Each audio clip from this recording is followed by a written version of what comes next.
sa inyong lahat.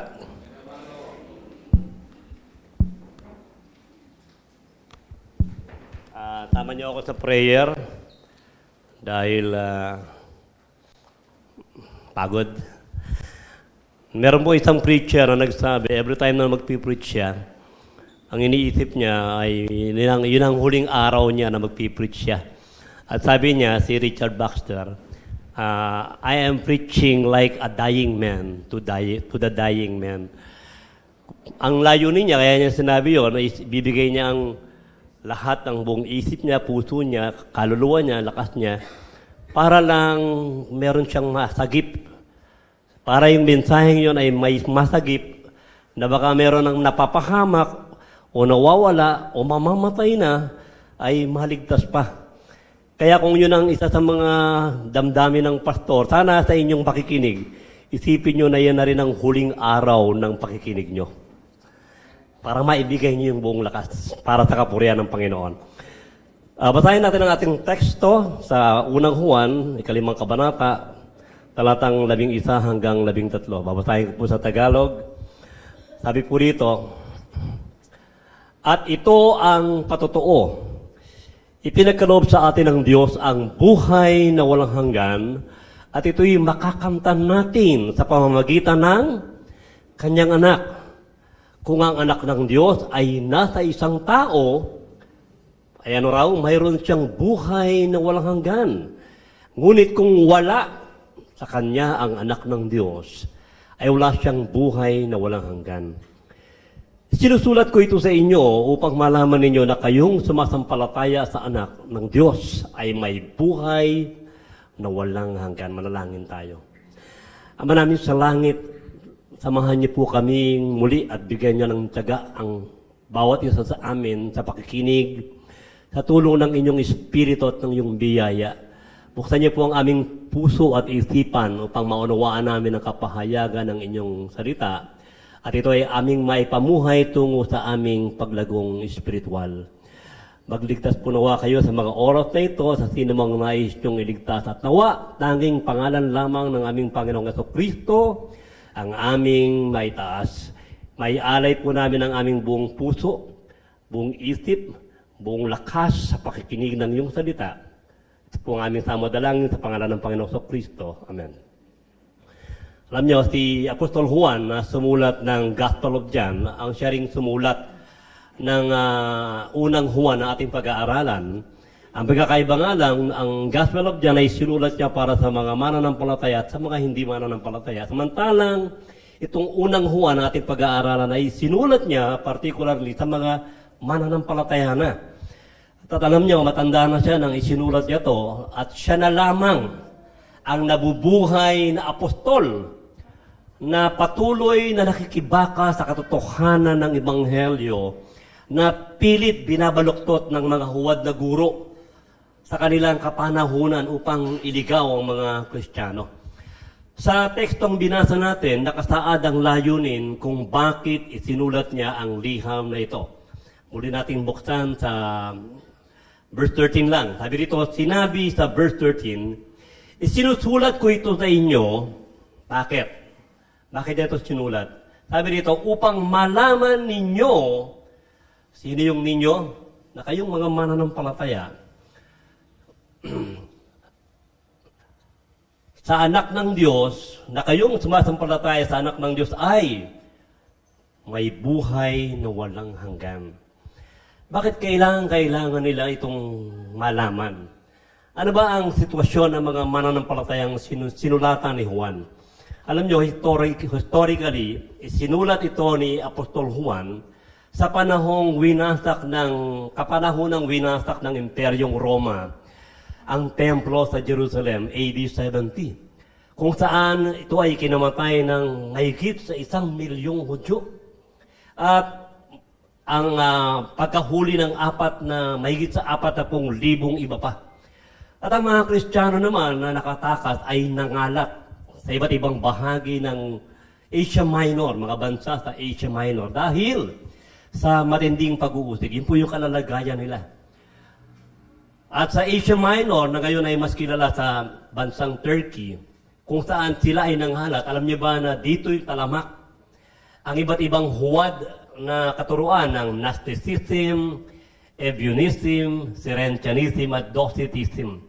Kaya nahaluan sila ng mga maling turo ng mga huwad na guro. Sinasabi yan sa 1 John 4, 1-3. Dahil dito, humalo din sa kanila ang mga huwad ng mananampalataya na naniniwala sa mga maling turo ng mga huwad na guro at sa kapanahunan natin ay ganyan ang nagaganap, 1 John 2:19.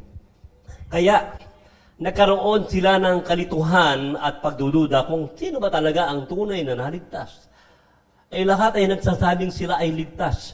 Lahat ay nagsasabing sila ay kay Kristo. Ang pagdudahan, ang kaligtasan ay karaniwang nagaganap. Naging sa mga tunay na mananampalataya, na tulad natin, na tulad nila. Kapag nalilito tayo sa iba't ibang katuroang ating naririnig, lalo na sa mga panahon na tayo ay nakakalimot, manalangin, magbasa ng Biblia at nahuhulog sa mga pagkakasala. At alam nyo, ito ang isa sa mga tungkulin ng mga pastor at mga ngaral, ang tulungang ipaunawa sa inyo ang inyong kalalagayang espiritual upang magkaroon tayo ng kasiguruhan, ng kaligtasan, nang sa ganon ay magkaroon tayo ng tunay na kagalakan. Wala na pong higit sa kagalakan na malaman mong ikaw ay tunay na ligtas. Kaya rito rin kahalaga sa Panginoong Yesus na siyang ating tunay na pastol na makasiguro tayo sa kaligtasan. Kaya nga nagbigay siya ng babala sa Matthew chapter 7 verse 21-23. Sabi niya, hindi lahat o hindi siguradong lahat ng tumatawag sa akin, ang Panginoon ang nagsasabi nito, ng Panginoon, Panginoon, ay papasok sa karya ng langit o maliligtas. Sa araw ng paghatol, nang malaman ng mga natulingang Kristiyano na kausap ng Panginoong Jesucristo na hindi pala sila ligtas, alam niyo ginawa nila, ipinaglaban nila kay Jesus ang inaakala nilang kasiguruhan na sila ay ligtas. Sinabi nila, Panginoon, hindi ba't nangaral kami sa inyong pangalan? Nagpalayas pa nga kami ng demonyo at gumawa kami ng kababalagan sa iyong pangalan. Ngunit malinaw na sinasabi ng Panginoon, hindi ko kayo nakikilala. Lumayas kayo sa aking harapan. Ipinapakita nito na ang simpleng pagpapahayag ng pangalan ni Jesus, bukang bibig, maging ang pangangaral, alam nyo, hindi lahat ng nangangaral ay ligtas. Maging ang pagpapalayas ng demonyo, katulad dito mga kinakausap ng Panginoon, at paggawa ng mga kababalaghan, ay hindi kasiguruhan ng kaligtasan. May mga sinasabi ang Biblia na siyang pwede natin panghawakan na kasiguruhan at yun ang ating pag-aaralan. Paano kung nadaya tayo at hindi pala tayo tunay na naligtas? Sa buong buhay mo, iniisip mo na ikay ligtas at bigla kang namatay, iniisip mo, haharap ka sa Panginoon. Paano kung namatay ka na umaasang ikaw ay ligtas? Yun pala, mali ang katiyakang iyong pinanghahawakan. At dahil doon, pinalayas ka ng Panginoon sa kanyang harapan. At ikaw ay sa impyerno napunta. Isang napakasakit na katotohanan. Kaya, alam nyo, hindi masamang saliksikin kung tunay natin natanggap ang ating kaligtasan. At kahit sa panahon ng Panginoon, panahon ng Biblia, marami ng ganun. Kaya nga yun ang sinabi ng Panginoong Jesucristo. Ulitin ko, hindi masamang saliksikin kung tunay nating natanggap ang ating kaligtasan. Bakit? Dahil mismong ang Biblia ang nag-uutos sa atin na maging mapagsaliksik at mapagsiyasat. Kung sa social media, lahat ng parang ginagawa natin para malaman natin kung fake ang news na yon, edi lalo na ang salita ng Panginoon. Dahil nakataya rito ang ating buhay, ang ating kaluluwa. Kaya kung gusto nating magkaroon ng tunay na kasiguruhan ng kaligtasan, dalangin ko na magkaroon tayo ng katyagaan sa tulong ng Espiritu Santo na pakinggan ang mensaheng ito na pinamagatang, pwedeng i-flash, yung pamagat. How can you know for sure? Makinig na lang kayo, baka hindi pa na. How can you know for sure you have eternal life? Paano ka makasisiguro na ikaw ay may buhay na walang hanggan? Tanungin mo nga yung sarili mo, yung katabi mo. Paano ka makakasiguro na ikaw ay may buhay na walang hanggan? Sisikapin natin itong sagutin sa pamamagitan ng tatlong katanungan. Una ay what o ano? Madali lang naman. Ikalawa ay why o bakit? At ikatlo ay how o paano ka makasisiguro na ikaw ay may buhay na walang hanggan. At para sa unang puntos, what is the assurance of salvation? Yan ang una nating pag-usapan. Sa tekstong ito natin pag-aaralan, dalawang mahalagang katuruan ang kailangan muna nating maintindihan upang hindi tayo magkaroon ng kalituhan. Ito ay ang katuruan ng security of salvation at ang katuruan ng assurance of salvation. Magkaiba po sila pero halos magkalapit sila at may koneksyon. At ano ang pagkakaiba nito? What is security of salvation? Okay, kailangan maunawaan natin ito. Pag sinabing security of salvation, ito ay ang katiyakan na ang katotohanan ng kaligtasang ipinagkakaloob ni Jesus ay hindi nawawala, cannot be lost, kundi mananatili magpakailanman hanggang sa buhay na walang hanggan o eternally secured. Ibig sabihin, sigurado ang kaligtasang ibinibigay ni Jesus.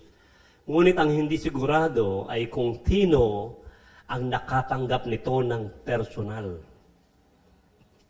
Kaya, what is the assurance of salvation naman? Assurance of salvation, ito naman ay ang kasiguruhan na natanggap mo ng personal ang kaligtasan ito at nararanasan mo ang mga katibayang kalakip nito na sinasabi ng Biblia para masabi natin na ang isang tao ay tunay na naligtas. Basahin natin muli ang talatang 12. Sabi diyan, kung ang anak ng Diyos ay nasa isang tao, ano raw? Sa makatuwid, siguradong mayroon siyang buhay na walang hanggan. Ngunit, kung wala sa kanyang anak ng Diyos, sa makatuwid, siguradong wala siyang buhay na walang hanggan. Hindi pinag-uusapan ng relihiyon, ang mabuting gawa, si Kristo lang. Sa makatuwid, ang tinuturo ni Juan sa talatang 11 at 12 na binasa natin, ay ang katuruang tinatawag na security of salvation. May katiyakan ang pagliligtas ni Kristo. Wala nang ibang paraan, si Kristo lang. Bukod dito, pansinin din natin ang paggamit ng salitang no. Sa talatang 13 naman tayo, babatayin ko sa English. Sabi dito, I write these things to you who believe in the name of the Son of God. Why? Bakit? At ano ang layo ni Juan kung bakit niya isinulat ito? That you may know. Ido. You may know that you have eternal life. Alam niyo, kahulugan dito ng salitang know ay hindi lang upang malaman. Dahil ang Griegong salita na ginamit dito ay ido, ay hindi lang sinasalin ng sa salitang malaman, kundi ito ay sinasalin din sa salitang sure o sigurado. Ibig sabihin, isinulat niya ang mga ito upang bigyan sila ng kasiguruhan na natanggap nga nila ang buhay na walang hanggan. Kaya pagdating sa verse 13, kanina verse 11, verse 12, pinag-aaralan doon ay security of salvation. Pero pagdating sa verse 13, ang itinuturo naman ay assurance of salvation. Sa katunayan, bukod sa 1 John chapter 5, verse 13, alam niyo ba na ginamit din ang salitang ido sa 3 talata sa Biblia? Una, sinabi ng mga alagad kay Jesus sa John chapter 16, verse 30, now we are sure, nakita niyo paano ginamit ang ido? Sure that you know all things. Sigurado sila na si Jesus nga ay Diyos na nakakaalam ng lahat ng bagay. Ikalawa, sinabi naman ni Pablo sa Romans 15:29, and I am sure, ido, in the fullness of the blessing of the gospel of John, gospel of Christ. Sigurado si Pablo na sa Ebanghelyo at sa palang dala nito. At ikatlo, muli itong ginamit ni Pablo sa Romans 2:2. But we are sure, ido, that the judgment of God is according to truth. Alam niyo, walang kaduda-duda, siguradong darating ang paghatol ng Diyos. At ang paghatol ng Diyos ay base sa katotohanan. Sa makatuwid, sinasabi ni Juan na isinusulat ko ang mga bagay nito. Bakit? Upang makasigurado kayo na kayo ay may buhay na walang hanggan. This is the assurance of Christ's salvation. At alam nyo, ganito ang itinuturo ng Biblia at ito ang pinaniniwalaan ng iglesia natin. Bakit ko ito nasabi? Hindi kasi ganito ang pinaniniwalaan ng iba. Itinuturing, for example, ng Roman Catholic dogma. Habang tayo daw ay nabubuhay, walang sino mang makasisiguro at makapagsasabi na siya ay ligtas at may assurance of salvation. Ibig sabihin, kahit gawin mo pa daw ang lakat para ikaw ay maligtas, hindi mo masasabi kung ikaw ay ligtas habang buhay ka pa. Tinuturo nila na kung ikaw ay namatay na at sakaling napunta ka sa langit, ay doon mo lang malalaman na ikaw ay ligtas. Kaya lang ang sabi ng Biblia, sabi ni Apostol, isinusulat ko ito upang malaman ninyo. Nang ibig sabihin ay upang makasigurado kayo na kahit buhay pa kayo, hindi na kailangang patay ka. Kayong sumasampalataya sa anak ng Diyos ay may buhay na walang hanggan. Ganito rin ang paniniwala ng mga Armenians. Bagamat naniniwala sila na si Jesus ang tagapagligtas, ngunit naniniwala rin sila na maaari pang mawala ang kaligtasan. So, pagka gano'n, wala kang kasiguruhan, mawawala pala eh. Bakit? Dahil nga ang tinuturo nila, ang kaligtasan daw ay pinagsamang gawa ng Diyos at ng tao. Ililigtas ka daw di umano ng Diyos, subalit may bahagi ka rin gagawin at yun ay ang magdidesisyon ka na tanggapin siya. Pero ang problema dito, bagamat may kasiguruhan sila sa Diyos, ngunit wala silang kasiguruhan sa tao. Bakit? Dahil para sa kanila, maaari pang maiwala ng tao ang kanyang kaligtasan at yan ang kanilang pinaniniwalaan. Kaya dahil wala rin silang kasiguruhan o security of salvation, wala rin silang assurance of salvation. Ang napakahirap mabuhay sa Kristyanismo nang wala kang kasiguruhan. Tayo naman ay naniniwala na kung tunay mong natanggap ang kaligtasan, hindi na ito mawawala sa iyo. May security of salvation tayo dahil ang kaligtasan ay nakasalalay lahat, hindi sa atin, kundi sa Diyos na siyang tanging tagapagligtas at maaasahan natin yon. Bilang patunay na hindi nawawala ang security of salvation, basahin natin ang ilang talata. Sa John chapter 5, verse 24. Pakinggan nyo, tinan nyo. Sabi ng Panginoong Jesucristo, kausap niya yung mga tao, pakatandaan ninyo, ang nakikinig sa akin salita at sumasampalataya sa nagsugo sa akin ay, ano raw?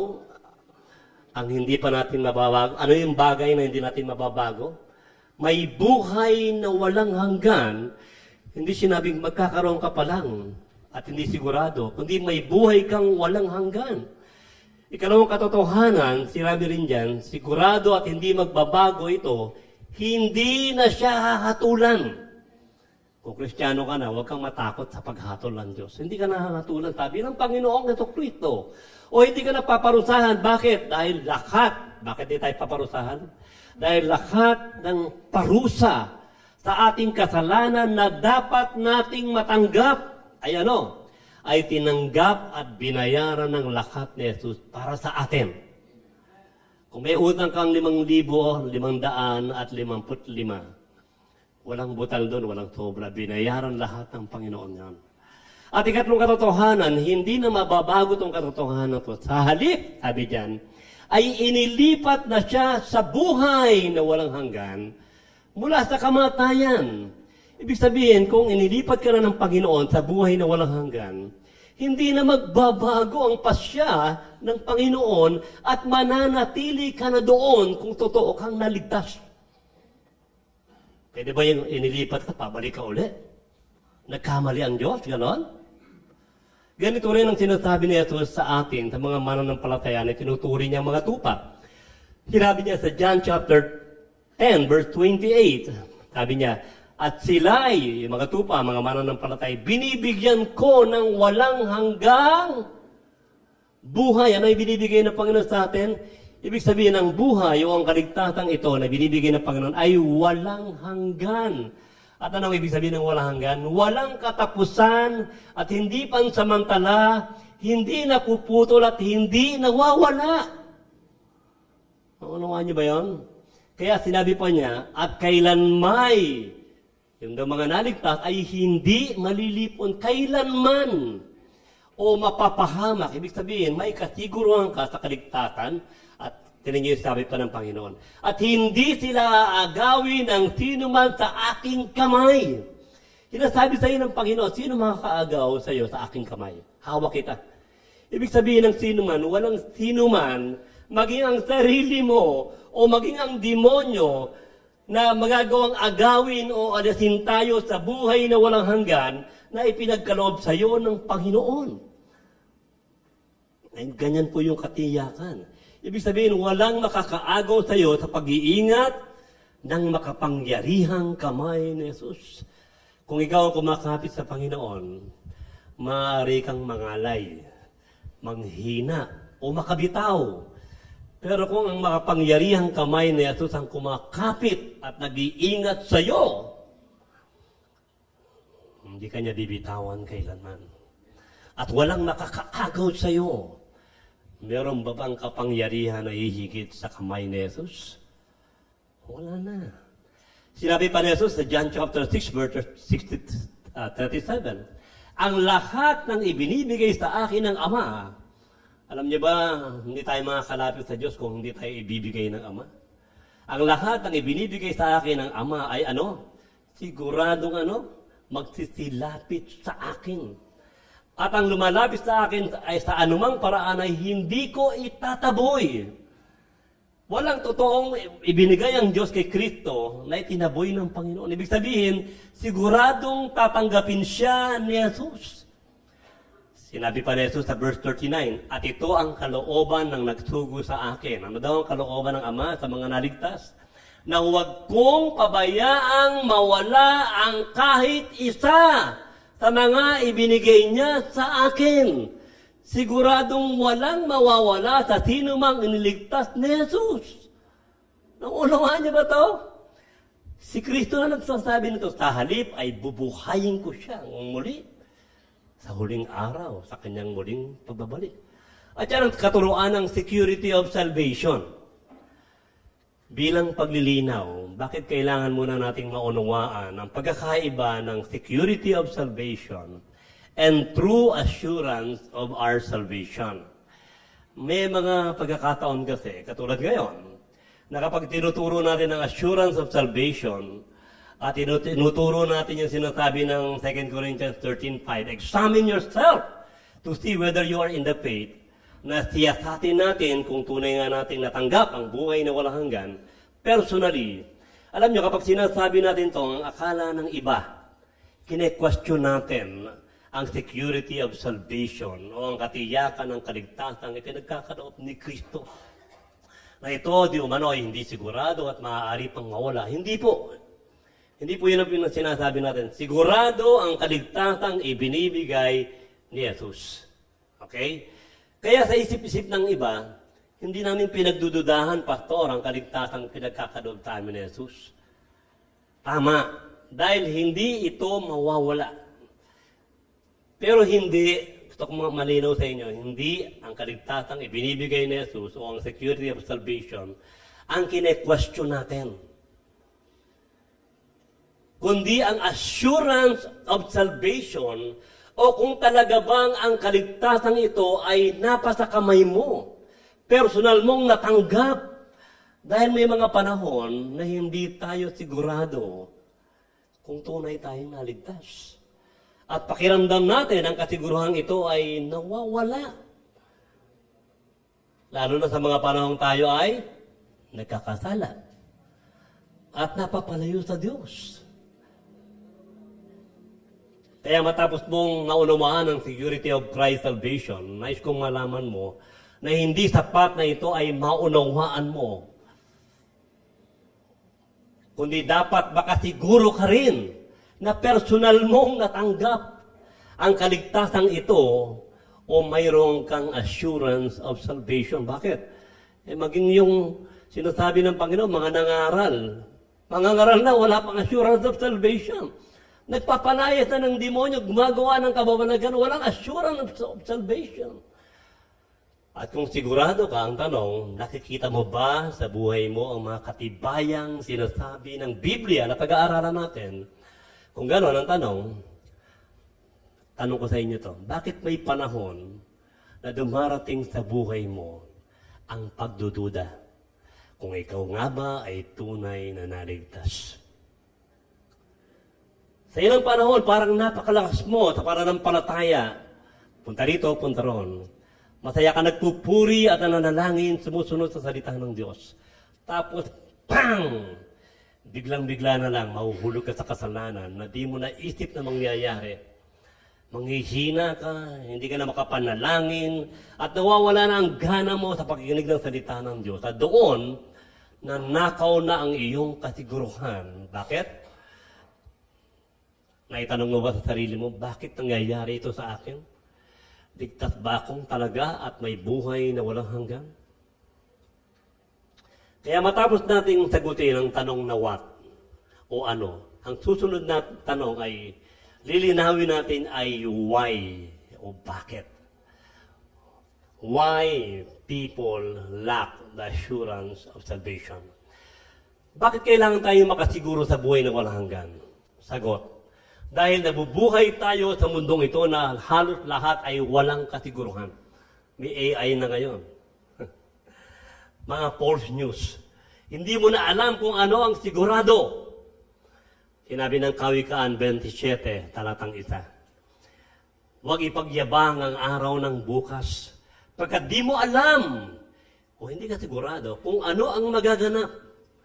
Hindi sigurado ang inaasam mong mga pangarap.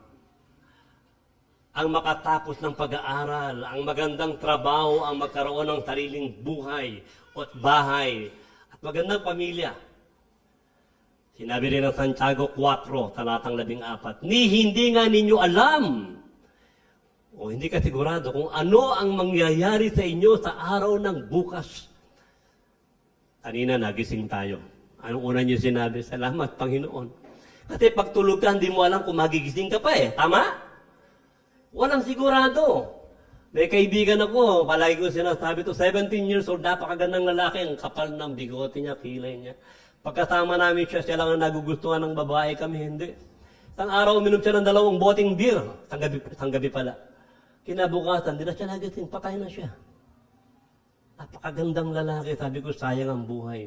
Ang buhay ninyo'y parang usok lamang. Ano yung usok? Uusok mamaya, wala na. Tama?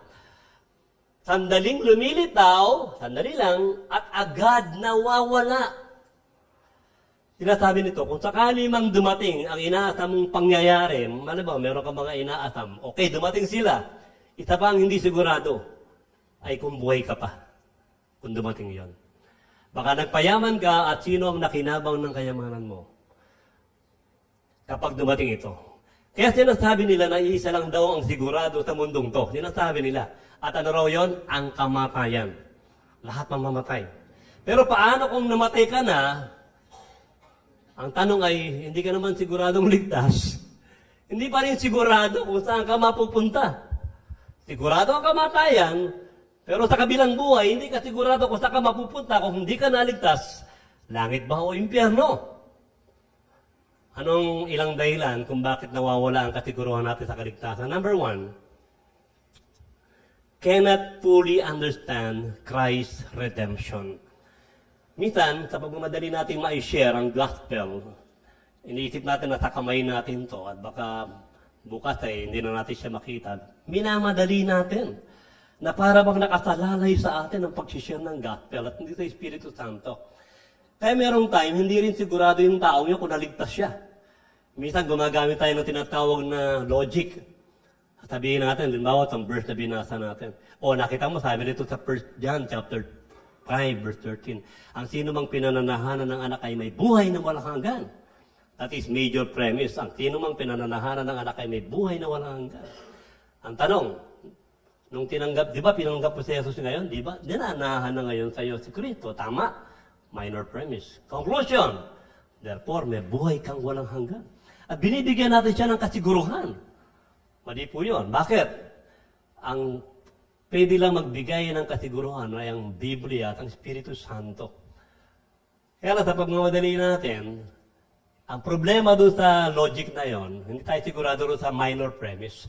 Totoo na ang sino mang pinananahanan ng anak ng Diyos ay may buhay na walang hanggan. Pero ang minor premise, sigurado bang nananahan sa iyo si Kristo? Yan ang problema ron. Nawawala ang kasiguruhan natin, minsan, sa kaligtasan, kapag, ito yung isa pang problema, kapag hindi natin lubusang maintindihan kung paano binayaran ni Jesus ang lahat nating kasalanan. Alam natin, ang pinatawad, halimbawa, minsan, ang alam ng iba, akala nila, ang pinatawad lang sa iyo ng Diyos, ay ang kasalanan mong nagawa sa nakalipas. Mula bata ka hanggang sa araw na ikaw ay naligtas. Kaya kapag nagkakasala ka ngayon, na itatanong mo, kasama bang binayaran at pinatawad ng Panginoon ang kasalanan kong nagagawa sa kasalukuyan o present? At pangalawa, at sa mga kasalanang maaari ko pang magawa sa hinaharap o future? At kapag hindi ka nakakita ng tamang sagot, nakakaramdam tayo ng kawalan ng kasiguruhan sa kaligtasan. Ngunit ang salita ng Diyos ang magbibigay sa atin ng kalakasan. Hebrews 10:12. Anong sabi niya sa Hebrews 10:12? Sabi rito, but He, sino yung He? Jesus. He offered one sacrifice for all time. Ano yung all time? Past, present, future. Lahat ng kasalanan yon ay binayaran ng Panginoon. Ang totoo, nang namatay si Jesus, kailan yon? 2,000 years ago na ang nakakalipas. Nasaan tayo nun? Lahat tayo nasa future pa, tama? Hindi pa tayo pinapanganak, kaya lahat ng kasalanan natin na pinatawad ng Panginoon ay nasa future lahat. Hindi pa natin nagagawa yung kasalanan na yon, kasi 2,000 years ago na eh. Tama? Pero kahit hindi pa natin nagagawa yung kasalanan na yon, binayaran itong lahat ng Panginoon. Ngunit, huwag natin itong gawing lisensya.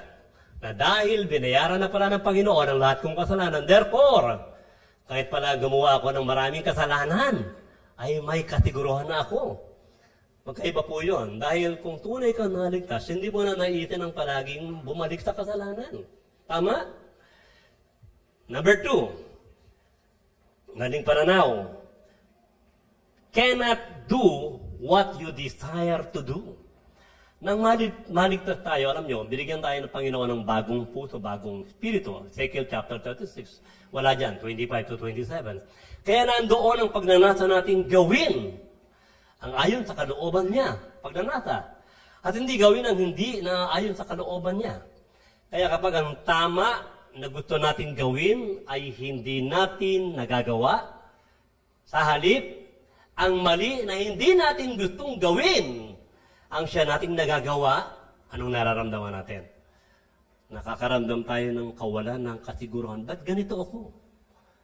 Ito yung tama, ito yung gusto kong gawin. Ba't di ko nagagawa? Gusto kong mag-pray, hindi ako nakapag-pray. Gusto kong magbasa ng Biblia, hindi ako nakapagbabasa ng Biblia.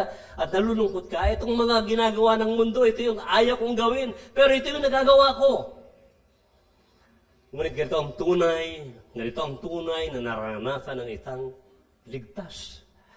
Naranasan ito ni Apostol Pablo kahit siya pa ang pinakahuwarang mananampalataya. Sinabi niya sa Romans 7, verse 22. Tingnan niyo sabi ni Pablo, sa kaibuturan ng aking puso, ako'y nalulugod sa kautusan ng Diyos. Therefore, ligtas siya. Bakit? Nalulugod siya sa kanyang puso na sundin ang kautusan ng Diyos. Gusto niya bang sundin ang kautusan ng Diyos? Sagot kayo sa inyong puso. Bakit?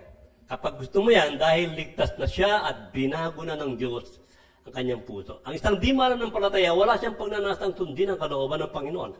Ngunit, sa katotohanan, ano ang nararanasan niya?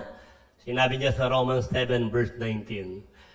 Sapagkat, kaya raw siya nagkakaroon ng ganitong kaisipan, sapagkat ang mabuti na ating ibig, yung tama, ay hindi ko ginagawa, ngunit ang masama na hindi ko ibig, ay siya kong ginagawa. Ligtas na si Pablo, Pero dahil tayo ay nananahan pa sa katawang ito, nakakaranas siya ng struggle. Nakakaranas pa kayo ng struggle? Very good. Katibayan niya na Kristiyano ka. Ang isang di mananampalataya, wala siyang struggle. Makagawa siya ng kasalanan, hindi siya malulungkot. Gumawa siya ng tama, hindi rin siya malulungkot. Walang pagkakaiba. Kaya ano ang panalangin ni Pablo? Romans 7:24. Sabi niya, "Wretched man that I am, who will deliver me from this body of death?" Ang patay sa kanya, hindi espiritu, ligtas siya eh. Dahil siya ay ligtas, kundi nananalaytay pa rin siya sa katawan niyang namamatay. Ang pagnanasa ng kasalanan ay nananahan sa katawang ito na namamatay. Isang araw, papalitan ng Diyos itong katawang to. Kaya may problema tayo sa katawang to. Kaya nga sa rapture, di ba, sabi ron, babaguhin to. Kasi sa kalooban ng katawang to, nandun ang tunay na ikaw. Kung tunay kang Kristiyano, nararanasan mo rin ang nararanasan ni Pablo. Ang panalangin ng isang Kristiyanong tulad ni Pablo, sa abang tulad ko, paano ko makapagtatagumpay laban sa aking laman? Umiiyak ka sa Panginoon. Panginoon, ayokong gawin to. Kristiyano na ako eh. Nararanasan niyo ba yun? Pero ang sabi ni Pablo, Romans 7:25, thanks be to God. Paano? Paano raw niya matatagumpayan?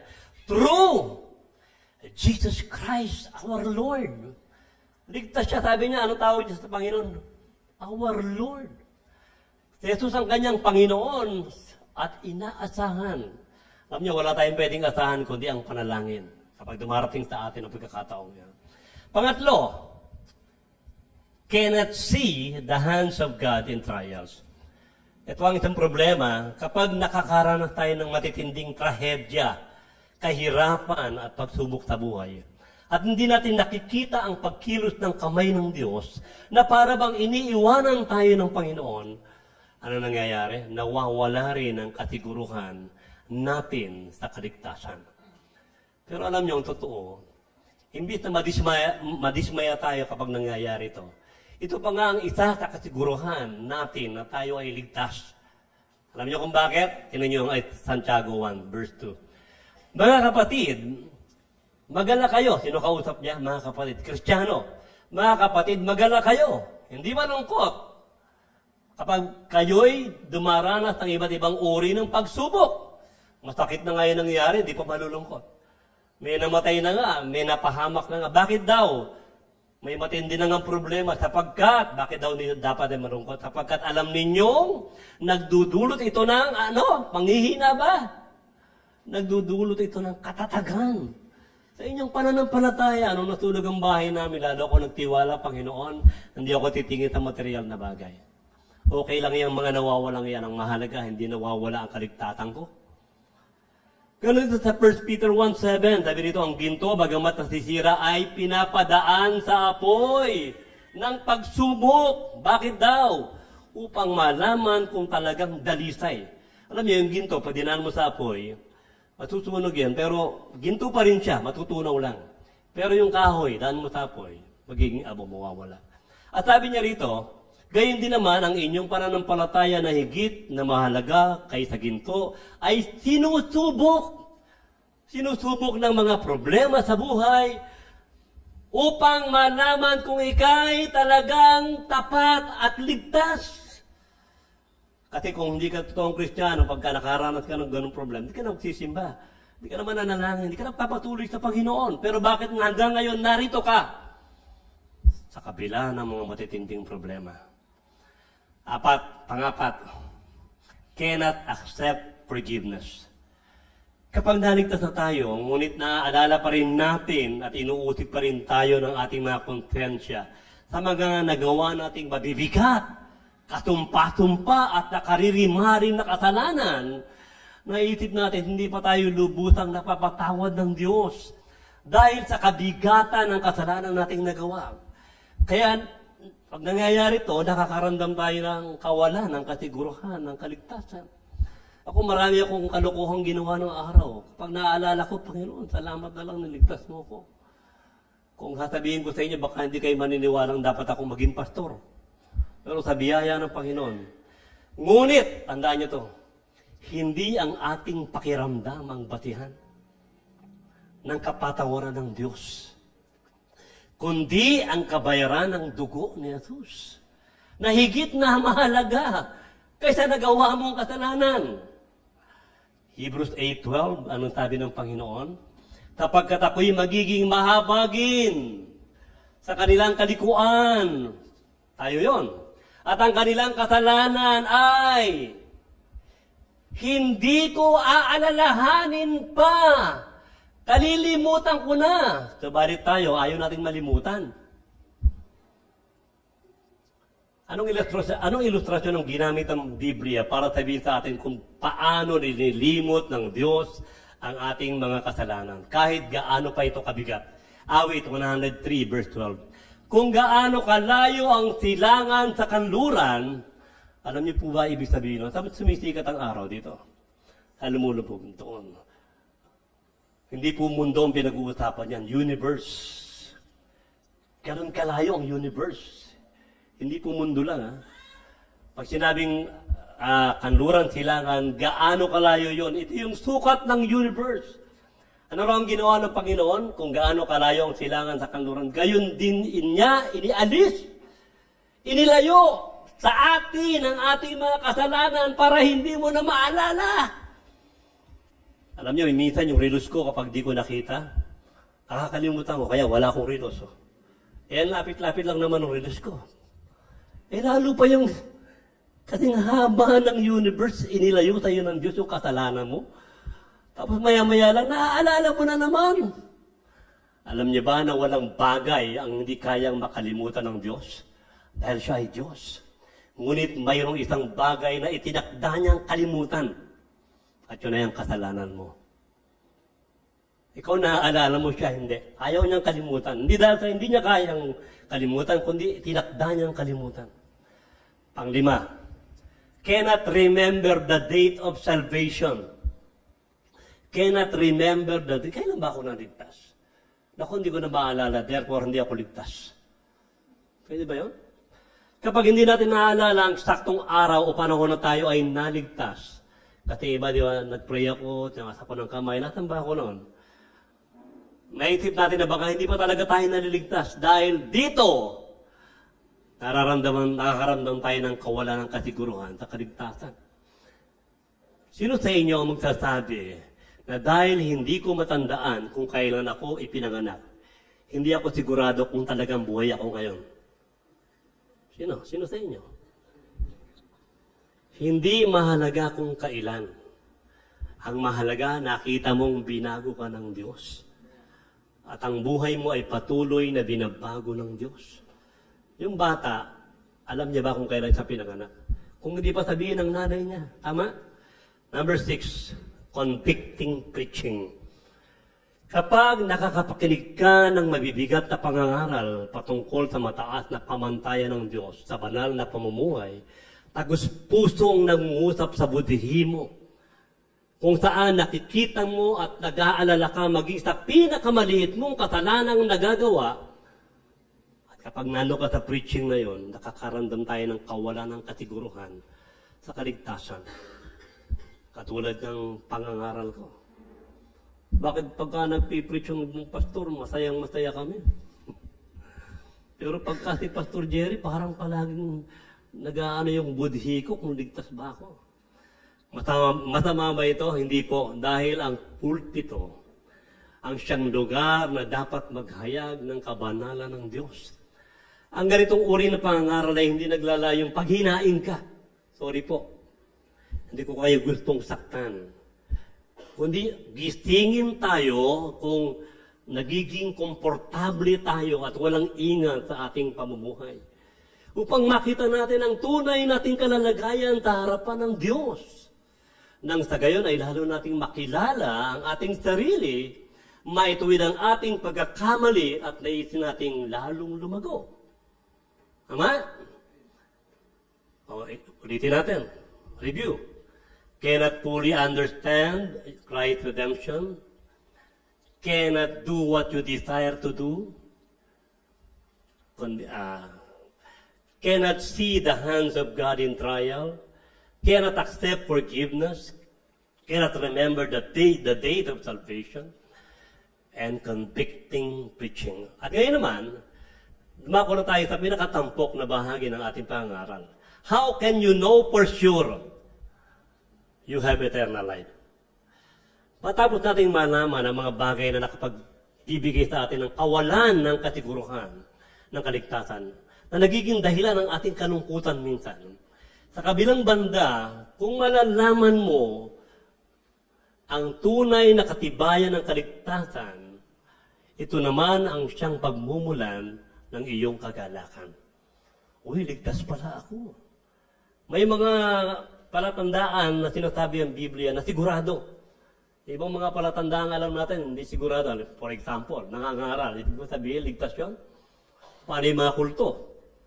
Nangangaral din sila. Nagsisimba, therefore, ligtas ka? Hindi. Kahit ang magnanako at nanduluko tayo nagsisimba rin at nagkukrus pa. So ano yun? Kaya nga sinabi ng 1 John 1:4, sinusulat namin ito upang malubos ang inyong kagalakan. Isinulat ni John ang katuruang ito dahil gusto niyang magkaroon ng kagalakan ang mga Kristiyano. At ano yung kagalakan iyon? Ang makamtan mo ang kasiguruhan na ikaw ay ligtas. Ibig sabihin, bagamat may kasiyahang dulot ang mga bagay sa mundong ito, ngunit para sa isang mananampalatayang tulad natin, wala nang higit pa sa kagalakang malaman mo na ikaw ay siguradong ligtas at may buhay na walang hanggan. Kung mayroon bang bagay sa mundong ito na sigurado, sabi ng Biblia, Matthew chapter 24, verse 35, ang langit at ang lupa ay lilipas. Walang kasiguruhan sa mundong to. Dumating bukas ng Panginoon, matatapos ng mundo. Baksakan tayo ng bomba ng Russia, tapos tayong lahat. Datapwat ang aking mga salita ay hindi lilipas. Mangyayari ang mga pangako ng Diyos. Kaya kung may sigurado mang makapagtuturo sa iyo kung paano tayo makakatiyak na tayo ay tunay na ligtas, hindi ang AI, hindi ang mga false news, hindi ang mundong ito, hindi ang sino mang matalinong tao, kundi tanging ang salita ng Diyos.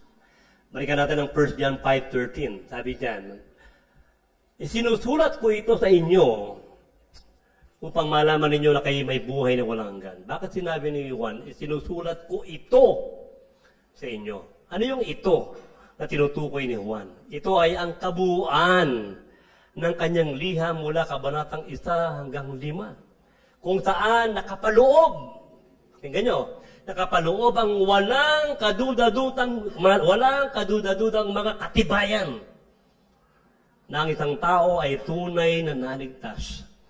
Paano para natin to malalaman? Alam nyo, inutusan tayo ng Biblia, examine yourself to see whether you are in the faith. Kaya kung gusto nating malaman kung tunay kang naligtas at may buhay na walang hanggan, meron tayong examination ngayon. Teacher kasi ako, pasensya na kayo. Examine ourselves at gawin natin ito sa pamamagitan ng mga tanong. Itay natin, number 1, examination number 1. Tanungin mo yung sarili mo. Are you sensitive to sin? Madali mo bang nararamdaman ang isang kasalanan gaano man ito kaliit? Alam niyo, minsan naaamoy pa natin yung kasalanan. 1 John 5, 1:5-6, sabi dito. Ang Diyos, ito yung sa 1 John, diyan niya inihayag yan. Ang Diyos ay liwanag at walang kadiliman sa Kanya. Nakakita ba kayo ng liwanag? Yan, liwanag. Tapos nakakita kayo ng isang madilim na lumulutang-lutang dyan. Nakakita ba kayo ng gano'n? Wala! Diba? Ang Diyos ay liwanag at walang anumang kadiliman sa Kanya. Kung sinasabi natin tayo'y may pakikisa sa Kanya, na tayo'y kaisa ng Diyos, kaisa saan? Kaisa sa pamumuhay sa liwanag. Ngunit namumuhay naman tayo sa kadiliman o sa kasalanan. Ano raw? Nagsisinungaling tayo. Oy, Christian ako. At hindi namumuhay ay sa katotohanan. Ano ibig sabihin nun? Walang katotohanan, hindi tayo totoong naligtas. Verse 8. Next. Kung sinasabi natin tayo walang kasalanan, ibig sabihin, kapag hindi sensitibo ang isang tao na nakakagawa siya ng kasalanan, kahit pa sabihin niya na Kristiyano siya, ay ano raw? Dinadaya natin ang ating sarili. O siya ay deceive. Ay, hindi naman ako makasalanan ng tao. Nakakarinig ba kayong ganyan? Ako naman ay may tiwala, may pagtitiwala sa Diyos. Hindi naman ako katulad ng mga mamamatay tao. At wala sa atin ang katotohanan pag ganun daw at hindi ka nagiging sensitive sa kasalanan. Verse 10, kung sinasabi natin hindi tayo nagkasala, ginagawa natin sinungaling ang Diyos. Ay, alam nyo, hindi ako nagkakasala eh. Ano raw ang ginawa mo? Sinungaling. Para sinabi mo, Lord, sinungaling ka. Kasi sabi ng Biblia, kakasala tayo. At wala sa atin ang kanyang salita. Ngunit sino raw ang tunay na naligtas? Verse 9. Tingnan niyo yun. Subalit, kung ipinapahayag natin ang ating mga kasalanan, patatawarin tayo ng Diyos sa mga ito. Sinasabi ni Juan, sa isang tunay na naligtas, mayroon siya palaging pag-amin sa sarili na nagkasala siya sa Diyos. At nandoon ang pagpapahayag niya at paghingi niya ng tawad sa Diyos. Naiiyak siya, Lord, sorry po. Hindi ko na dapat ginagawa to. Hindi, alam niyo, itong sinasabi ko, hindi ito ginagawa ng isang taong hindi ligtas.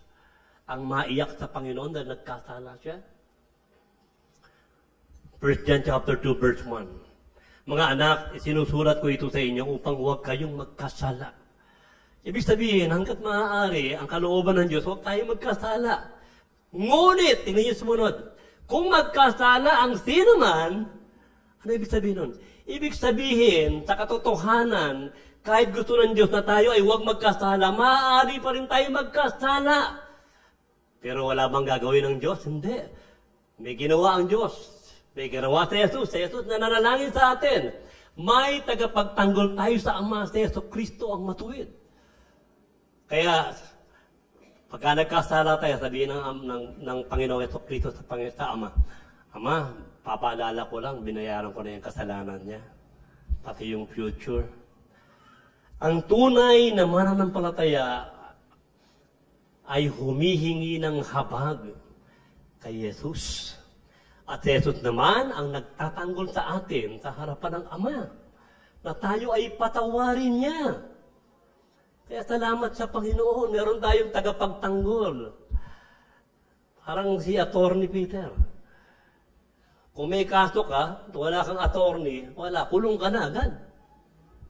Kaya kung sensitibo ka, maging sa pinakamaliit na kasalanan, at mayroon kang kalungkutang nararamdaman, may pagsisisi at pag-amin sa harapan ng Diyos. At may pagnanasang napagtagumpayan ang kasalanang ito. Ito ay isa sa kasiguruhan na ikaw ay tunay na ligtas at may buhay na walang hanggan. Paano kung wala kang nararamdaman? Ikaw na magsabi niyan. Paano kung ginagawa mo ang kasalanan, masaya ka pa? Ikaw na magsasabi niyan. Pero sa isang tunay na Kristiyano, mayroon siyang tunay na kalungkutan. Sensitibo siya maging sa pinakamaliit. Dati, malalaking kasalanan ng araw, hindi tayo nalulungkot eh. Ngayon, maliit lang. Nagsinungaling ka ng konti. Naku, Panginoon, sorry po. Pwede ko bang bawiin? Examination number 2. Sana pumasa kayo sa examination number 1. Are you obedient to His Word? Hindi ba nagiging mahirap para sa iyo ang sundin ang utos ng Diyos? Nagiging masaya ka ba sa pagsunod? Halimbawa ngayon? Ano sabi ng 1 John 2, 3-5? Nakakatiyak tayong, bakit sinabi ka agad ang nakakatiyak? Ito yung assurance eh. Kung talagang ligtas ka, nakakatiyak tayong nakikilala natin ang Diyos kung anong kondisyon? Yung kung kondisyon yan. Kung nagsisimba ka, hindi. Kung nagbabasa ka ng Biblia lang, hindi. Kung sinusunod natin ang kanyang mga utos. Ang nagsasabi, nakikilala ko siya, ngunit hindi naman sumusunod sa kanyang mga utos, nagsasabi lang, pero hindi sumusunod, ay sinungaling at wala sa kanya ang katotohanan o hindi sa totoong naligtas. Ngunit, verse 5, ang tumutupad sa salita ng Diyos ay umiibig ng wagas sa Diyos. Sinabi ni Jesus sa John chapter 14, verse 15, naalala nyo? If you love me, sinabi ba niyang, magsimba ka lang. If you love me, you will obey my command. Alam nyo, kahit sabihin mo 1,000 araw-araw, Lord, mahal kita, mahal kita, mahal kita. Hindi naniwala si Lord doon. Alam niya, para maniwala siya, gawin mo. Magbasa ka ng Biblia kung mahal mo siya. Alam niyo, nung araw, ng girlfriend ko pala si Sister Edith, high college kami, dahil mahal na mahal ko siya, nilalagay ko sa ilalim ng unan yung love letter niya. At pag nagising ako ng hating gabi, babasahin ko yun, tatago ko ulit. After 1 week, ito na naman, alam niyo, pare-pareho lang naman yung nakalagay doon. Ba't di ako naboboring? Alam niyo kung bakit? Mahal ko yung sumulat. Tanong, sinasabi mo, Lord, mahal kita. Tama? Mahal niyo ba ang Panginoon? Binabasa niyo ba yung sulat na hawak niyo?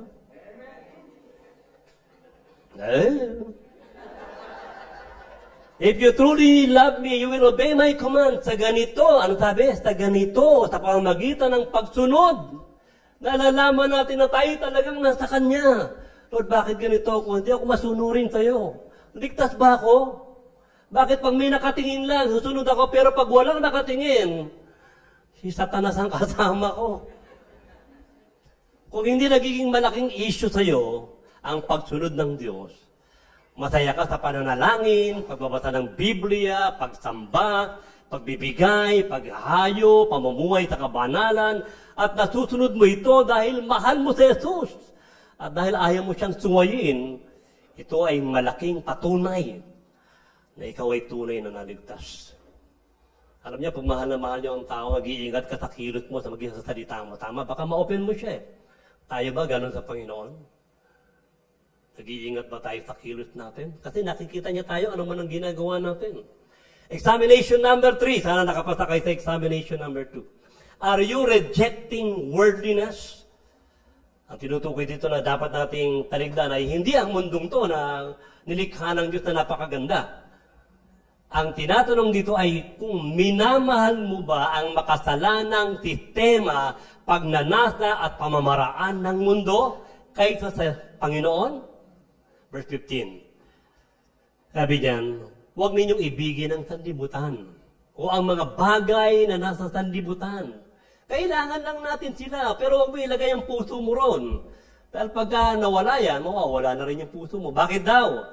Ang umiibig sa sanlibutan ay hindi umiibig sa Ama. Bakit? Hindi mo maaaring gawin ang sabay ang dalawang ito. Hindi ka pwedeng mamangka sa dalawang ilog. Pag mahal mo ang Ama, kasi magkalaban yan eh. Hindi mo dapat mahal ang mundong to. Verse 16. Ang lahat ng nasa sanlibutan. Ano yun? Ang pagnanasa ng laman. Lust of the flesh. Kahalayan. Paglalasing. Sobrang katakawan. Kalayawan. Ang pagnanasa ng mga mata. Lust of the eyes. Labis na kaluhuan. Bili ng bili kahit hindi kailangan. At ang pagmamalaki sa buhay na ito, pride of life. Kaya niyang mabuhay nang wala ang Diyos dahil sa kanyang kayamanan, karangalan at katanyagan. Mas mahalaga sa kanya ang pagtanggap ng mundo kaysa pagtanggap ng Diyos. Sinasabing ang lahat ng ito ay hindi nagmumula sa Ama, kundi sa sanlibutan. O mula sa pag-ibig sa sanlibutan. Bakit hindi lang dapat ibigin ang sanlibutan? Verse 17. Mawawala ang sanlibutan na pinaglalaanan ng buhay ng iba at ang lahat ng mga bagay na pinagnanasahan ng mga tao. Lilipas din. Maaari itong mawala, manakaw, masira, bahain, o masunog. Alam nyo, 5 yung gitara kong nasunog. 2 malaki, isang lead guitar, 2 acoustic, 2 maliit, violin. Okay lang. Mahalaga, walang napahamak sa aking anak. Ngunit ang sumusunod sa kalooban ng Diyos ay mabubuhay magpakailanman. Ang pinakamahalaga sa buhay na ito, yung kalalagayan ng espiritu mo sa harapan ng Diyos. Dahil pagbukas na matay ka, sigurado ka bang ikaw ay ligtas? Hindi ka ba nalulungkot mawala ng kayamanan, ng pangalan, ng katanyagan, ng mga bagay sa mundong ito? Kung ang kapalit ay ang iyong kaligtasan at paglagong espiritual, sagutin niya yan sa inyong mga puso. At ang mga pangarap mo na sa mundong ito ay hindi para sa sariling kapakinabangan lamang. Hindi masama ang mag-aral, hindi masama ang magtrabaho, hindi masama ang kayamanan, kundi dapat ito ay para sa ikaluluwalhati ng Diyos at ikasusulong ng kanyang kaharian. Kung nangyayari sa iyo ang mga ito ang katibayan na tunay kang nahaligtas at may buhay na walang hanggan. Examination number 4. Hanggang number 5 lang, sana maka-perfect tayo. Number 4. Are you loving the brethren? Sino mo yung katabi mo? Mahal mo ba ang iyong kapatid? Iniibig mo ba ang kapatid mo sa Panginoon tulad ng pag-ibig sa atin ni Kristo? 1 John 3:14. Nalalaman natin lumipat na tayo sa buhay mula sa kamatayan. Maaari daw nating malaman kung tayo ay lumipat na sa buhay na walang hanggan, mula sa buhay na may kamatayan. Ano raw itong testing na to? Ito raw yung testing. Sapagkat iniibig natin ang mga kapatid. Hindi mo kaano-ano yung katabi mo. Meron ba kayong kasiya na gano'n? Hindi ko alam, ano-ano to, pero ba't mahal na mahal ko, pinagpe-pray ko siya palagi. Iniibig natin mga kapatid, ang hindi umiibig ay nananatili sa kamatayan. O walang buhay na walang hanggan, pagka gano'n. Verse 15, mamamatay tao ang napupuot sa kanyang kapatid. At nalalaman ninyo ang buhay na walang hanggan ay wala sa mamamatay tao. O ibig sabihin, hindi siya totoong naligtas kung mananatili siyang napupuot sa kapatid. Alam niyo, yung nagtampo, okay lang yun eh. Nagalit, o hanggang mamayang gabi lang, bukas, dapat hindi na. Kasi itinanim mo na yun, pagka hanggang kinabukasan, hindi mo siya, makiisip mo yung mata niya, yung mukha niya, naiinis ka. Hindi daw natin malalaman ang kahulugan ng pag-ibig dahil lang sa magandang pakiramdam. Kung gano'n ay paano? Verse 15. Dito natin malalaman ang pag-ibig. Paano? Inalay ni Kristo ang kanyang buhay para sa atin sa pamamagitan ng halimbawa ni Kristo. Paano namatay si Kristo sa atin? Anong sabi sa Romans 5, 6, 8, and 10? At sabi rito, ngunit ipinakita ni Kristo ang pagmamahal niya sa atin.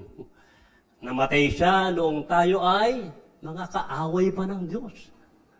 Namatay siya noong tayo ay mahihina. Namatay siya nung tayo ay mga makasalanan pa. Kaya dapat nating ialay ang ating buhay para sa ating kapatid. Ibig sabihin, ang pag-ibig sa kapatid ay may katamang sakripisyo. Bakit? Minsan hindi ka ibig-ibig yung kapatid eh. Diba? Minsan may mga kapatid na makukulit, pero andyan si Kristo eh. Nananahan sa kanya si Kristo at inuutusan ka ng Panginoon. Verse 17, kapag nakita ng isang may kaya sa buhay, ibig sabihin ay may kakayahang magbigay at tumulong ang kanyang kapatid na nangangailangan. Nangangailangan ha? Baka naman pambili lang ng luho. At pinagkaitan niya ito ng tulong. Bagamat siya ay may kakayahang tumulong. Masasabi niya bang umiibig siya sa Diyos? Pero maging maingat kayo ha, kasi marami na ngayong Gcash. Siguraduhin nyo talaga nangangailangan. Verse 18, mga anak, huwag tayo magmahal sa pamamagitan ng salita lamang. Kung di patunayan natin to sa pamamagitan ng gawa. John 13:34, isang bagong utos ang binibigay ko sa inyo, sabi ni Jesus. Alam nyo, bakit sinabing bagong utos? Alam nyo, sa lumang tipan, ang batihan ng pagmamahal sa kapwa ay kung paano natin minamahal ang ating sarili. Ngunit alam niyo, sa bagong utos ni Jesus, ano sabi niya? Magmahalan kayo, paano? Kung paano ko kayo minahal. Ang batihan natin, yung pagmamahal ni Kristo, at hindi paano natin minamahal ang ating sarili, kaya hindi naman magmahalan kayo. Paano tayo minahal ni Kristo? Yung masama pang ugali natin, minahal tayo ng Panginoon. Tama? Pinatawad niya tayo sa ating napakaraming kasalanan. Ilan ang kasalanan natin? Kaya niyo bang bilangin? Ilan ang kasalanan ng kaibigan mo sa'yo? At bakit ganito kahalaga ang pagmamahal sa kapatid? Verse 35. Kung kayo magmamahalan, sabi ni Jesus sa isa't isa, makikilala ng lahat na kayo nga ay mga tunay kong alagad, Kristiyano, ligtas, may buhay na walang hanggan. Last, examination number 5. Are you being led by the Spirit? Nakikita mo bang kumikilos ang Espiritu Santo at nangungusap sa buhay mo? Ang isa sa pinakamahalagang katibayan na tayo ay ligtas ay may buhay na walang hanggan ay ang pananahan sa atin ng Espiritu ng Diyos. 1 John 4:13. Sabi ni John, nalalaman natin na nananatili tayo sa Diyos at siya naman ay sa atin. Paano daw natin malalaman na nananatili tayo sa Diyos at nananatili tayo sa kaligtasan? Sapagkat pinagkalooban niya tayo ng Kanyang Espiritu. At alam niyo ang unang trabaho ng Espiritu, 1 John 4:15. Ang sino mang nagpapahayag na si Jesus ay anak ng Diyos, ay nananahan sa Kanya ang Espiritu at siya'y sa Diyos. Alam niyo, ibig sabihin nun, may mga taong hindi kayang ihayag na si Kristo ay Diyos. Dahil para sa kanila, si Kristo ay tao lang. At maraming relihiyong ganyan. Pero kapag karon na ihayag mo, si Kristo ay Diyos, walang pag-aalinlangan, masasabi mo lang daw ito dahil sa Espiritu ng Diyos na nananahan sa iyo. Anong ibig sabihin ng Biblia sa tuwing sinasabi ng Biblia na si Jesus ay anak ng Diyos? Alam niyo ba ibig sabihin nun? Alam niyo, kung ano ang kalikasan ng Ama, gayon din ang kalikasan ng anak. Parang ganito, kung ang kalikasan ng Ama ng agila ay agila, ang anak niya ay hindi manok at sisiw, kundi agila rin. Kung ang kalikasan ng tatay mo ay tao, ikaw na anak niya ay ano? Aso? Tao rin. Therefore, kapag sinabing si Jesus ay anak ng Diyos, ang kalikasan ng Diyos bilang Diyos ay kalikasan din ni Kristo bilang anak. Kung ano ang Ama, yun ang anak. Kaya kung sino man ang hindi maniniwala na si Jesus ay Diyos, na nagkatawang tao, wala sa kanilang Espiritu ng Diyos. Sa pagkatuwid ay hindi sila ligtas. Ephesians 1:13. Sabi diyan, sa pagsampalataya ninyo sa Kanya, ibinigay niya ang banal na Espiritu na Kanyang ipinangako bilang tanda. Pag meron kayong hinahanap, merong mga landmark, tama? May tanda para madali mo makilala.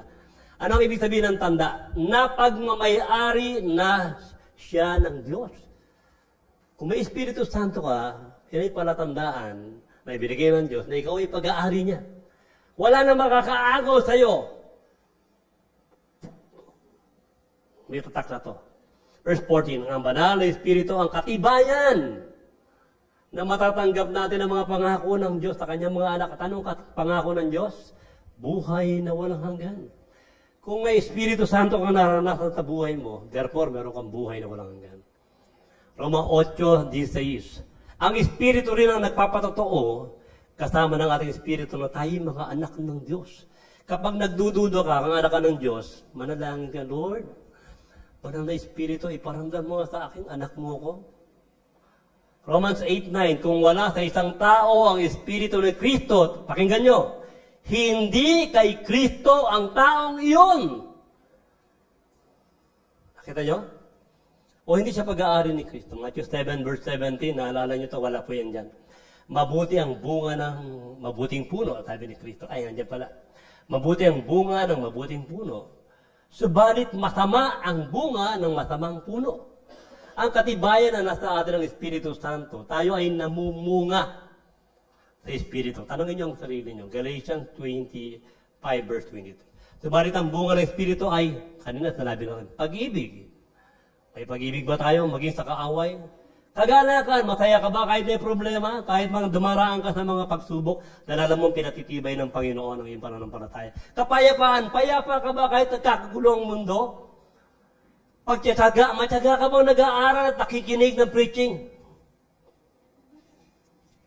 Kabaitan.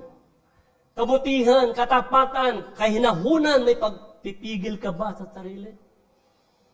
Ano-ano mga katibayan? Para malaman natin na tayo naligtas. Review. Para maka-perfect tayo. Are you sensitive to your sin? Tanungin niyo muli ang sarili niya. Are you obedient to His Word?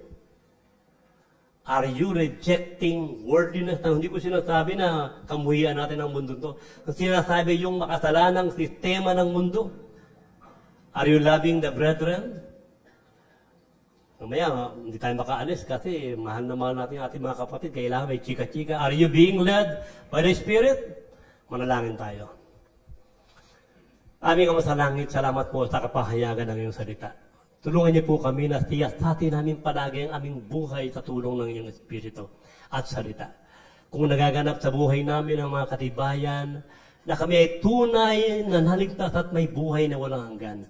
Salamat po dahil may kasiguruhan kami na sa inyong pagliligtas. Dalangin namin na magkaroon din kami ng kasiguruhan na natanggap namin ito ng personal. Makita at maranasan din namin nawa ang mga katibayang ito sa aming buhay upang maranasan namin ang tunay na kagalakang kalakip ng kasiguruhan ito. Ito po ang aming tamang dalangin sa pangalan ng Panginoong Kristo. Amen.